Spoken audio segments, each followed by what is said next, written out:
Alice.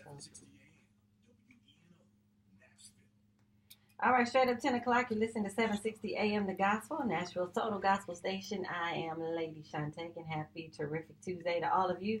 Time now for our Man Time Moments with Elder Reggie. Happens every Tuesday here on 760 AM The Gospel. Good morning, Elder Reggie. How are you?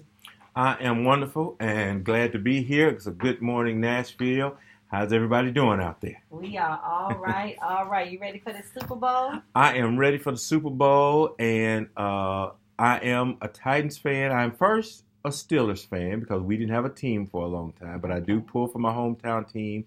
When neither one of my teams are there, I'm an AFC guy. So Okay. Chiefs all the way. Okay, all right. Well, I'm Cali, so I'm 49, so we gonna see. Okay. But thank you for always being here, and just everything that you impart into us. I do like to give you the opportunity to share why we do this segment.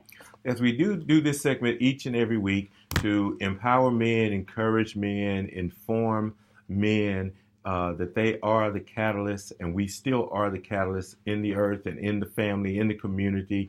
Not that we are to downplay women or overshadow women, or that women are to downplay or overshadow the man.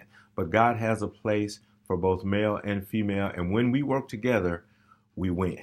Amen, amen, amen. All right, well, let's jump into our topic. Well, our topic today, in light of what is just going on over the weekend, our topic today is manly grief and how do men grieve. Over the weekend, the tragic news of the 9 people perishing in the helicopter crash, most notably Kobe Bryant and his daughter, Gigi, as they affectionately called her.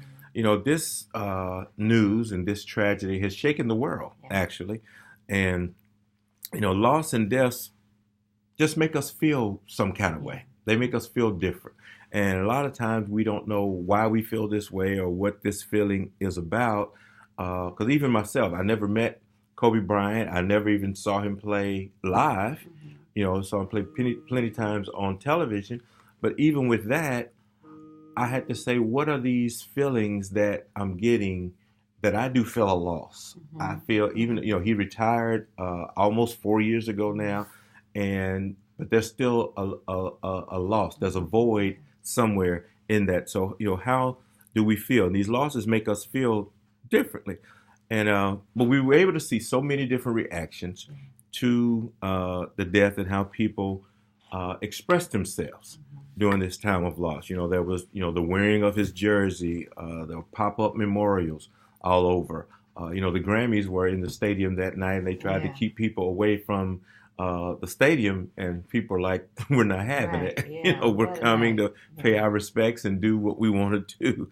Lights on buildings in different cities across the country were purple and gold, and then even other the basketball teams, they're pausing for 8 seconds or 24 seconds, in reference to his jersey numbers.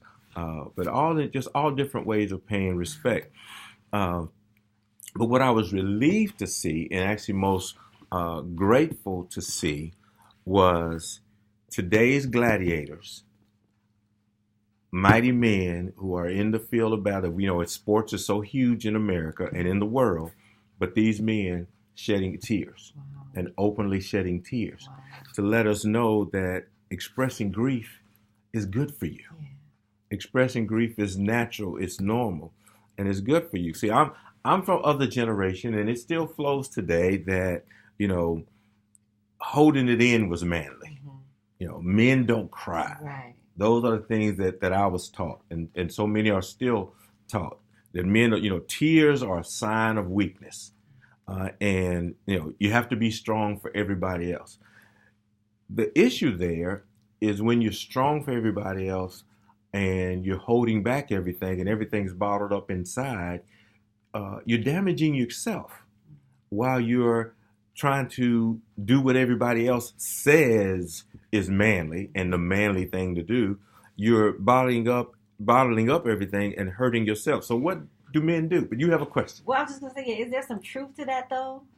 When you're raising young men, is it important to teach them how to control their emotions a little more than you do women, because they do have to be the leads oftentimes, or should it be equal? That's the thing. It's hard to find that balance there. You have to find a balance in any and everything. One of the actual a scripture I live by is Proverbs chapter 11 verse 1, which says, "A false balance is an abomination unto the Lord, but a just weight is to his delight." Which means everything has to be in a balance. Because yes, you can overly grieve. There are people who have grieved themselves into sickness and even into death. So you're out of balance with that. There are those who act like nothing happened, but the thing is they're bottling it all up inside, and those are the things that men have done. So what it's caused men to do is during those times of grief, cause us to withdraw. They'll withdraw emotionally, and some even withdraw physically. And so they want handle it for themselves. So many men have shed their tears in the car, so where it's just them. And I'm not here to say that that's wrong. That's okay. Whenever the emotion comes, or whenever the time for you to do that, that's fine. But in looking at this, I actually read a story where a young man he was 12 years old. There had been a tragedy at his school where one of the classmates was killed, and he was crying, and a lady walked up to him and hugged him, but gave him a tissue and said, "Now, how would this look if your 6-year-old sister saw you crying?" So she was telling him that it's wrong for you to express the emotion you feel about the loss of your friend, and it's not wrong. There's not anything wrong with it. So then men bottle it up, and a lot of times we'll bottle it up because in those situations in death, this is not something we can fix. We can't bring it back. We can't make it better. This person has transitioned, and we have to now deal the rest of our time here with the knowledge that this person has transitioned. So there's not something we can fix. And during that time, because we bottle it up, men become easily irritated over small things, over, something that wouldn't bother them before. Now it's bothering them because they won't let out that I'm hurt because mom passed. I'm hurt because I lost my friend. I recall a few years ago that I lost a friend, and I actually didn't know how I felt. Wow. And people kept asking, "Well, man, how do you feel about it? How do you feel about it?" And when I would answer, "I really don't know," that wasn't good enough for them. But that was my true answer. I was really numb. It's really what I felt. I felt nothing because it was sudden and tragic. And my true feelings were that there are no feelings. I don't know. There's just a blankness right now. So it did take some time to process it. Other times men will lash out in anger. They overreact to small things because they've bottled it up. And so when it comes out, and they won't tell you, so it comes out that I'm fussing at you about something you just said, or you put something in the wrong place, when actually I'm sad, I'm upset, I'm angry even that this loss is in my life. Or we mask or cover up our pain. Oh, yeah. Now, we're good at that. We can do that through laughter, or like you say, taking care of everybody. So busyness, we get busy. And now ladies do that one too. Yeah. I've seen, but we get busy. We're going to take care of everybody else. We're going to run around at the service and make sure everybody has something to eat and everybody has a fan at the service. And we're just going to do everything. But from the man, and this is primarily men, and what I could look at in just some researching on the internet, is that men will then cover it up through substance abuse.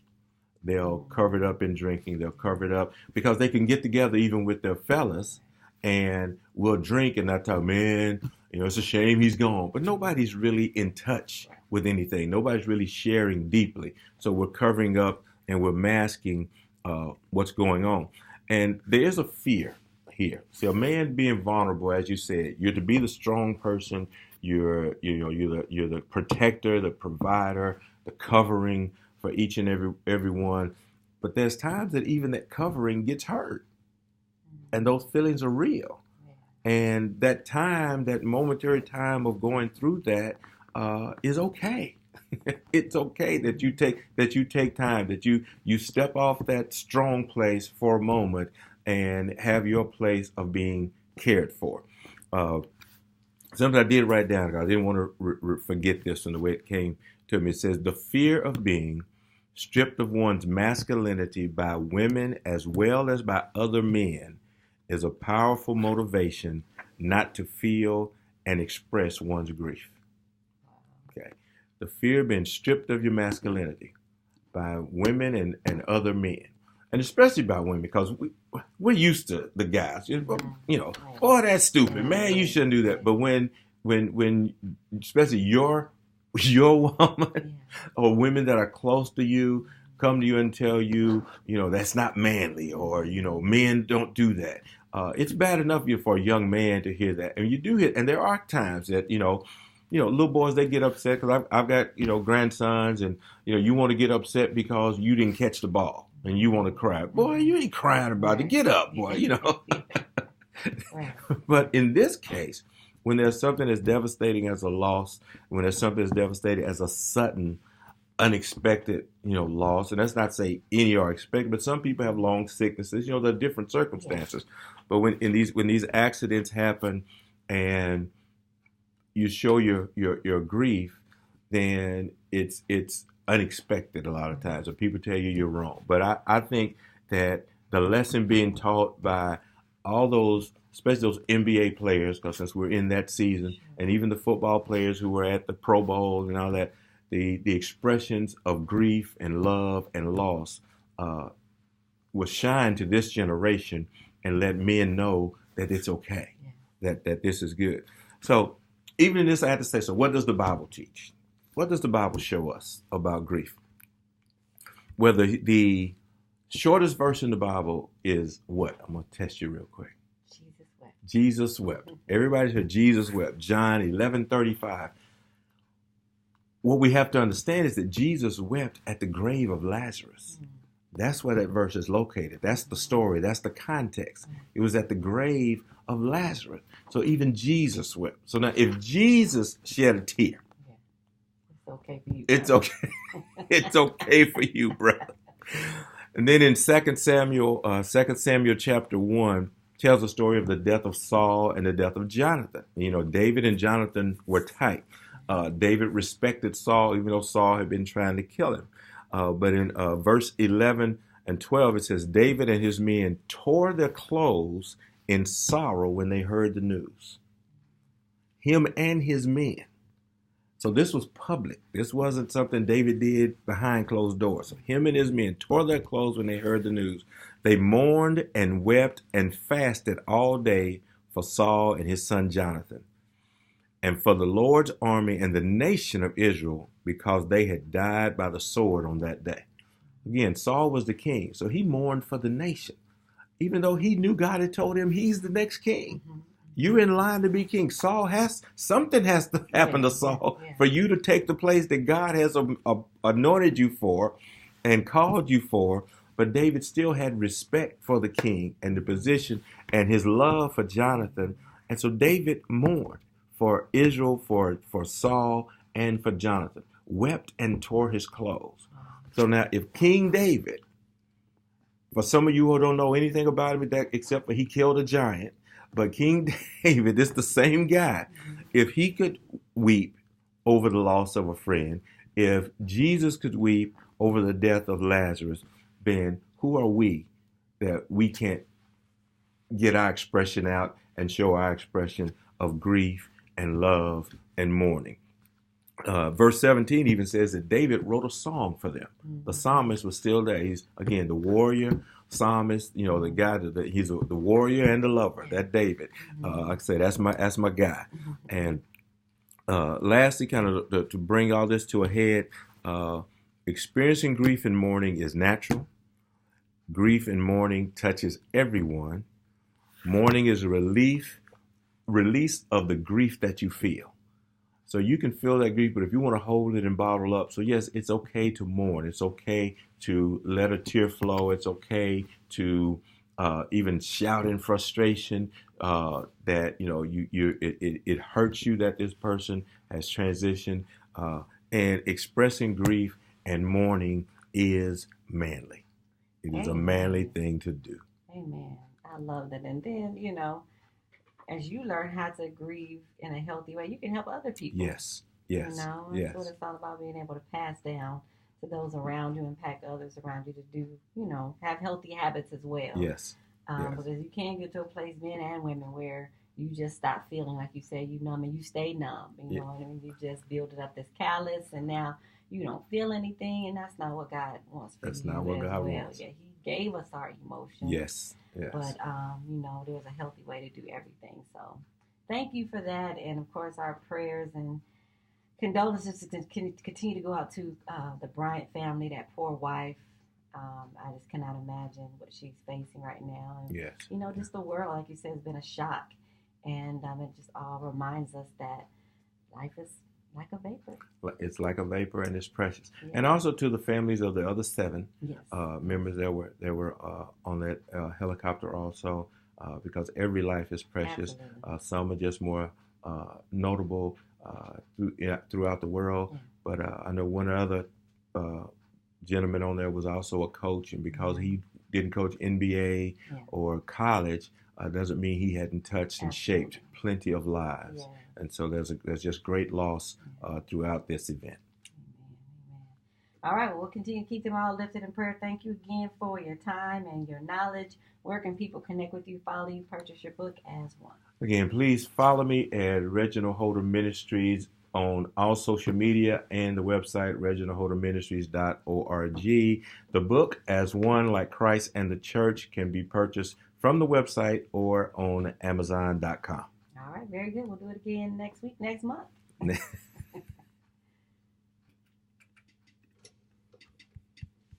we are done with this month. Done with this month.